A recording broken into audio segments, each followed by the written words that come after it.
Alors, la maturation des protéines, ça correspond en fait à toutes les opérations, tous les process qui ont lieu sur les polypeptides pour faire d'une chaîne polypeptidique une protéine mature, une protéine fonctionnelle. D'accord? Donc, que ce soit chez les eucaryotes ou chez les prokaryotes, on va retrouver des mécanismes un peu similaires qui sont plus complexes chez les eucaryotes. Alors, dans mon cours, là, je vous ai donné quelque chose qui est assez compliqué. On va pas tout retenir, mais retenez déjà que pour qu'une protéine soit bien, bien fabriquée. Mais d'abord, il faut qu'elle soit donc ce qu'on appelle sa maturation. Excusez-moi. Alors en fait, la maturation, c'est un peu plus complexe. Enfin, pour faire une protéine fonctionnelle, pour une protéine fonctionnelle, eh bien, il faut d'abord qu'elle soit repliée correctement. Donc, il faut une assistance au repliement, on verra pourquoi, on verra comment. Vous vous souvenez, vous avez une protéine, elle doit avoir des hélices alpha, des feuillets bêta aux bons endroits, elle doit avoir une forme 3D globalement correcte, sinon ça ne marche pas. D'accord? Et puis après, il peut y avoir de la maturation, des maturations éventuelles. Alors, ces maturations éventuelles, ça peut être, donc c'est pas forcément toutes les protéines que vous allez être maturées. Certaines sont actives dès la sortie, dès le repliement. Puis d'autres ont besoin d'être processées, d'être un peu modifiées. Eh bien, on en avait vu différents exemples. Ça peut être par exemple des glycosylations. Ça peut être des ponts disulfure. Donc ça, c'est vrai chez les eucaryotes et pas chez les prokaryotes. C'est pour ça que je pense dans le cours, on travaille sur les eucaryotes parce qu'au niveau de la production des protéines, eh bien, on a affaire à un processus un peu plus compliqué chez les eucaryotes. Donc, glycosylation au pluriel, il peut y avoir plusieurs glycosylations, pont disulfure, qu'est-ce qu'il peut y avoir d'autre? Eh bien, il peut y avoir des clivages protéasiques, vous vous souvenez, il y a des protéines qui sont actives uniquement une fois qu'elles sont, on leur a enlevé un petit morceau, on va dire, pour faire simple. Après, donc, protéasiques ou protéolytiques, c'est des protéases qui interviennent. Et puis, il peut y avoir d'autres modifications comme addition d'un coenzyme, comment on appelle ça? D'un coenzyme ou d'un M, par exemple, d'accord? M, etc. Des cofacteurs, on va dire des cofacteurs qui sont liés à la protéine. Alors, on va représenter dans ce cours, donc, l'idée de la problématique de ce cours, c'est quand même de vous présenter eh bien, l'ensemble de ces processus et en quoi ils sont importants. Alors, on va commencer déjà par le repliement. Vous vous souvenez, quelle est la première des forces qui fait qu'une chaîne polypeptidique va se replier sur elle-même? Vous vous souvenez de ça?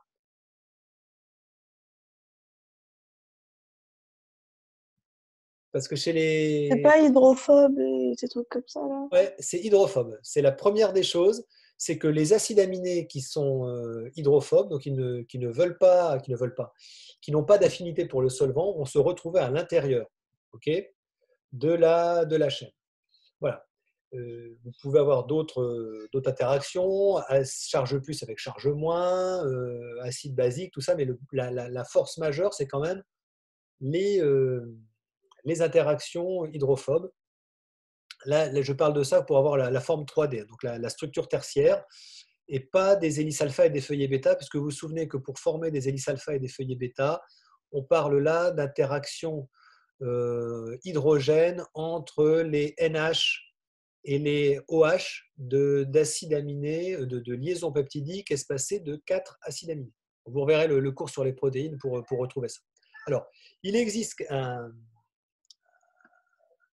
des protéines qu'on appelle les protéines de chapronine, des protéines chapronines qui ressemblent à des espèces de barriques. Alors, voilà, il existe différents moyens d'aider au repliement, mais celles que je vais vous présenter ici sont les plus importantes, peut-être, les plus massives, et puis aussi, globalement, assez extraordinaires à avoir fonctionné.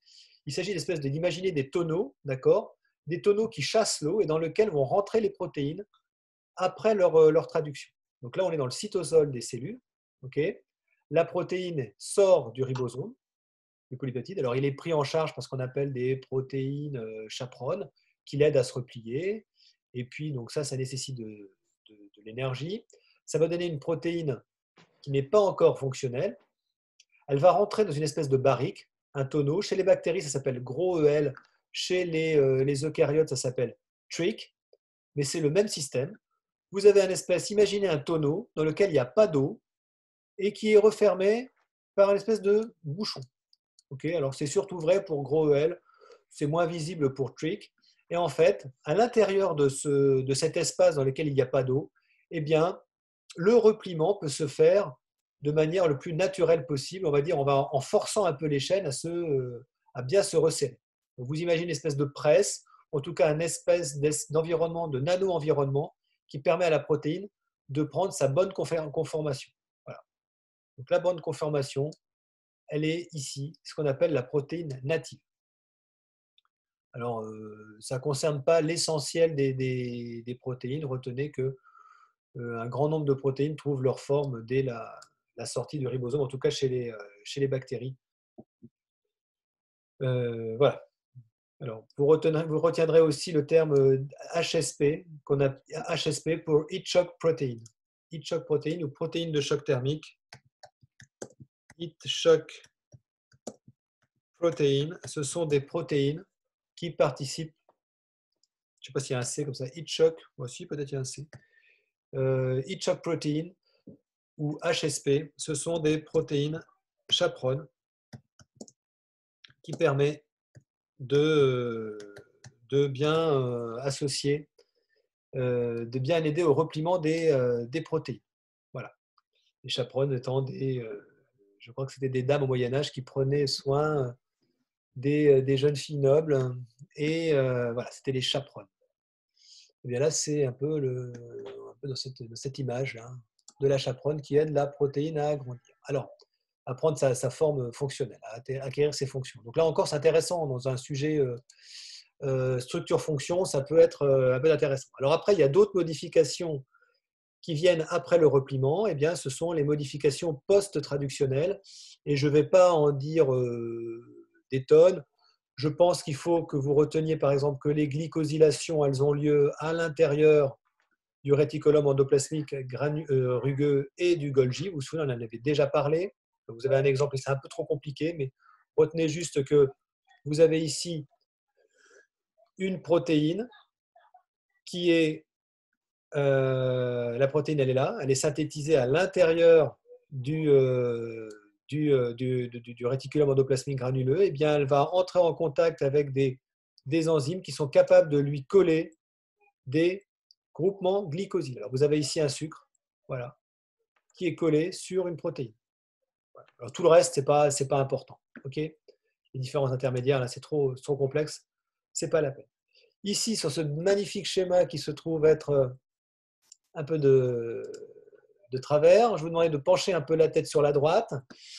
Et puis, donc vous allez voir ici, c'est un résumé qui vous permet de montrer comment des protéines peuvent être adressées dans différents compartiments de la cellule eucaryote. Eh bien, je vous avais déjà parlé en début d'année du signal peptide. Le signal peptide, il est là, vous vous souvenez.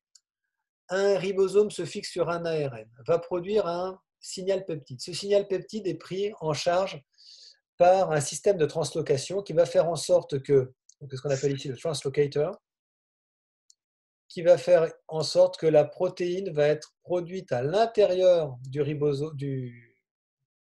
réticulum endoplasmique granuleux. Ok. Ce signal, le signal endoplasmique rugueux, est un peptide. Donc ce peptide est pris en charge par le système de translocation, par une protéine qui s'appelle, dont j'ai oublié le nom, la protéine S, il me semble, et puis l'ARN, un ARN qui participe à ce processus. Peu importe, en tout cas, vous avez un peptide qui permet à la protéine d'être adressée à l'intérieur du réticulum et qu'on va retrouver ensuite à la fin ou à la surface de la cellule. ou elle peut être sécrétée, ou dans des lysosymes, ou dans la membrane plasmique. On en avait déjà vu, vous vous souvenez, en début d'année, tout ce processus étant le trafic vésiculaire, ou en tout cas le trafic de sécrétion, le processus de sécrétion des protéines extracellulaires, qui met en jeu tout un ensemble continu de vésicules et de saccules, réticulum et puis Golgien, pour ensuite se retrouver dans des vésicules de sécrétion, puis à la surface ou à l'extérieur de la cellule. Mais vous avez d'autres peptides qui permettent, d'autres signaux, pardon, qui permettent d'autres adressages dans la cellule. Eh bien, par exemple, ici, vous reconnaîtrez d'autres peptides qui permettent d'adresser votre protéine en cours de synthèse ou néosynthétisée, eh bien, dans le noyau. Certaines protéines vont retourner dans le noyau. Pensez aux protéines des ribosomes, par exemple. D'autres vont se retrouver dans les mitochondries, d'autres dans les chloroplastes ou d'autres dans des complexes particuliers du métabolisme qu'on appelle les peroxysomes. Bref, pensez que donc pour une protéine, une fois qu'elle est produite, elle peut être adressée grâce à des signaux qui se trouvent à l'extrémité de sa chaîne polypeptidique. Alors pour en ce qui concerne le peptide signal, ici, là, il est forcément, ce que vous voyez en rouge ici, il est forcément en région enter, hein, d'accord, pour être adressé lors de sa synthèse, lors de la synthèse protéique, pour que la protéine en cours de synthèse se retrouve dans le réticulum, le réticulum endoplasmique rugueux. Alors voilà, ici, vous avez l'exemple de le détail. Vous, ce n'est pas la peine de retenir ce processus trop en détail. Vous avez ici le signal peptide. Je ne sais pas ce que j'ai fait, j'ai bougé mon schéma. Ouais. Le peptide, signal peptide qui est là. OK, il est pris en charge par la protéine SRP, Signal Recognition Particle, c'est ça que j'avais oublié, ou protéine. Vous avez ici le translocator, qui permet la translocation. Alors attention à ce terme de translocation, on l'avait rencontré tout à l'heure au niveau de la deuxième étape de la traduction. Et bien là, c'est un autre type de translocation, c'est quand la protéine entre à l'intérieur du réticulum endoplasmique granuleux. Voilà, la translocation, vous pouvez voir aussi une translocation dans le noyau. C'est moins important. Le plus important, c'est sans doute l'entrée dans le système de sécrétion des cellules, puisque ça correspond à plein de cellules qu'on a déjà utilisées, qu'on a déjà observées, notamment les protéines, les cellules pancréatiques. Tout ça, ça fait bien évidemment, ça demande de l'énergie. Regardez au passage, l'énergie utilisée, c'est toujours le GTP. Hein, voilà, ça évite les flux d'énergie. Ce n'est pas de l'ATP, c'est du GTP. Donc on sait que la cellule va utiliser le GTP pour tous ces problèmes d'expression, de production des protéines. Voilà, c'est une espèce de monnaie à l'intérieur de la monnaie ATP. Vous avez une espèce de sous-monnaie qui est le GTP qui permet de bien gérer la production des protéines. Voilà, une espèce de monnaie dédiée, si on veut prendre cette image. Voilà enfin la dernière illustration de ce cours. Vous vous souvenez, un espèce de résumé de l'intégralité de l'expression des gènes. Tout d'abord, eh bien, la transcription. Avant de parler de la transcription, vous vous souvenez, avec en parallèle à ça, vous avez la maturation et l'épissage. Maturation plus épissage de l'ARN M, okay, pour former un ARN mature. Ensuite, l'ARN M maturé va sortir du noyau, pardon, au niveau de pores nucléaires. Les ribosomes aussi et les ARNR sortent, les ARNT sortent du noyau également, puisqu'ils viennent, évidemment, ils sont codés par de l'ADN. L'ensemble va s'associer pour la deuxième étape qui est donc la traduction. La traduction, puis la maturation. Je vais garder ça, ce terme ici. Donc la traduction avec ces différentes étapes. Hein. Initiation, puis élongation, puis terminaison. Et enfin, le dernier processus qui est le repliement. l'avant-dernier processus est la maturation des protéines et l'adressage de ces protéines. Donc voilà tout ce qu'il faut retenir finalement sur ce... Enfin, c'est beaucoup, hein, c'est une énorme partie évidemment, qui en BTS ou en DUT j'imagine est traité en plusieurs cours. Vous n'avez qu'un cours pour le faire.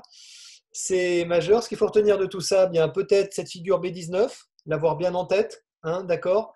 Et puis retenir que le contrôle de tout ça, ça a surtout lieu lors de la transcription. 99% enfin 90% on va dire du contrôle a lieu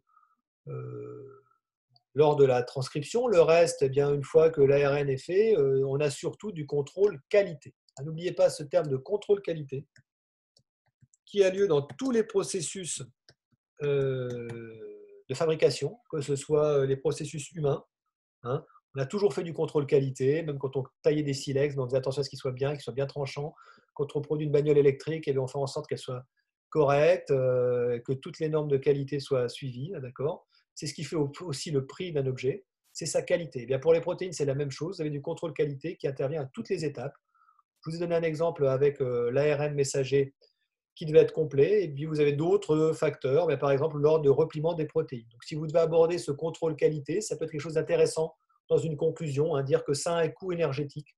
Hein, dans les usines, quand on fabrique des mauvais objets, on les balance et on les recycle, et du coup, ça a un coût. Hein, c'est des heures de travail qui ont servi à rien. Et le contrôle qualité, ça a toujours un coût et c'est normal. Les bons produits coûtent cher parce qu'on les contrôle bien. Voilà, c'est pareil pour les protéines. Voilà pour ce cours sur la synthèse protéique et puis sa maturation. Voilà, je termine là cette deuxième partie. Merci.